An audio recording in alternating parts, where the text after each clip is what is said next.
একটি সত্য ঘটনা। মনিবা নাম করে একটি মেয়ে তার বোনের বাসায় যাওয়ার জন্য বাসা থেকে বের হয়েছিল।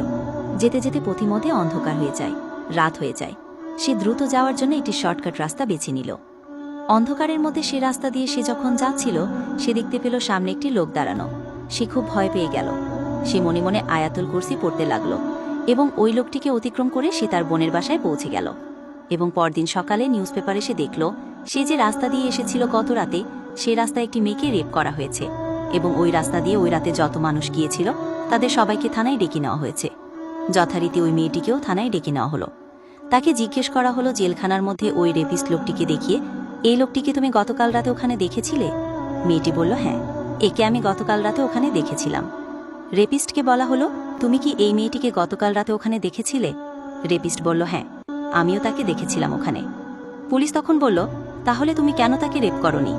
ওই রেপিস্ট লোকটি অবাক হয়ে বলল, আমি তাকে কিভাবে রেপ করব? তার সাথে তো আরও দুজন মানুষ ছিল। তখন পুলিশ মেয়েটিকে বলল, তোমার সাথে কি কোনো লোক ছিল? মেয়েটি বলল, না, আমার সাথে কোনো লোক ছিল না। আমি ভয়ে ভয়ে তার সামনে দিয়ে আয়াতুল কুরসি পড়তে পড়তে সেখান থেকে অতিক্রম করেছি। প্রিয় ভাই আমার, এখানে গুরুত্বপূর্ণ একটি শিক্ষা আমাদের জন্য রয়েছে, আর সেটি হচ্ছে আয়াতুল কুরসি। এই আয়াতুল কুরসির গুরুত্ব এই সত্য ঘটনার মাধ্যমে আমরা জানতে পেরেছি, বুঝতে পেরেছি যে আল্লাহ তাআলা মানুষকে কিভাবে সাহায্য করতে পারেন এই দোয়ার মাধ্যমে।